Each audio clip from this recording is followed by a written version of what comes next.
The Dallas Morning News is out with a series of stories and an editorial called The State of the City. And it's a project where they're taking a closer look at census data. And really what we see here in our own community is this disparity between those who are prospering and those who are not. And sadly, those who are living longest and living best are just 20 miles away from those who have a very different way of life that really impacts their life expectancy. I think the numbers are pretty startling, Jenny, when you look at the actual raw numbers and the life expectancy number.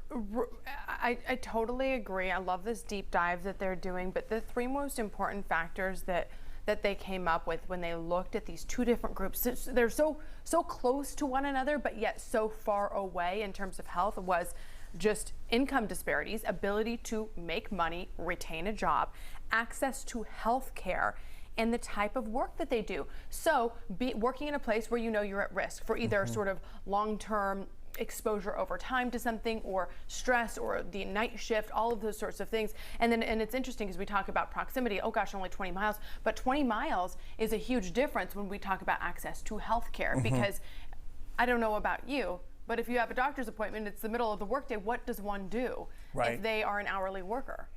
So the areas that they honed in on were the 10th Street Historic District in the bottom neighborhoods with that census tract in Dallas County. The lowest life expectancy, 64.2 years. You take a look at Richardson, and the life expectancy there is much greater. Let me see. It's somewhere 86, in the early 80s or mid 80s. 86 and a half years old. In terms of the breakdown, it is 50.9% Hispanic in that historic area, 44.7% Black, 14.2% white. In Richardson, 77.4% are white, 10.6% Asian, and 6.2% Hispanic. And yes, access to health care is part of it, but it's not the number one thing. You talked about a couple of the others, that is ability to find employment, retain a job, have a career. That lends itself to stress. Stress lends itself to a range of conditions that could actually cut your life expectancy.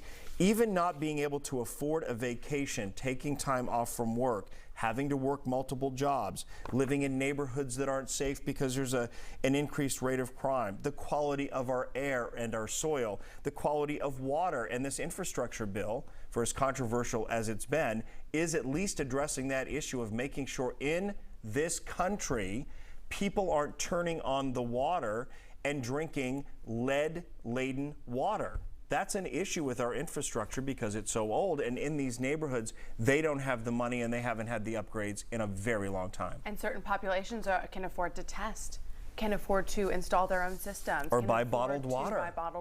Or do, a high-level expensive filtration system, which is not something that should be required. Right, that should be something, access to clean water, it should be something that we very much have. So this was an interesting, it's a continuing series in the Dallas Morning News, and we'll continue to look at that. So we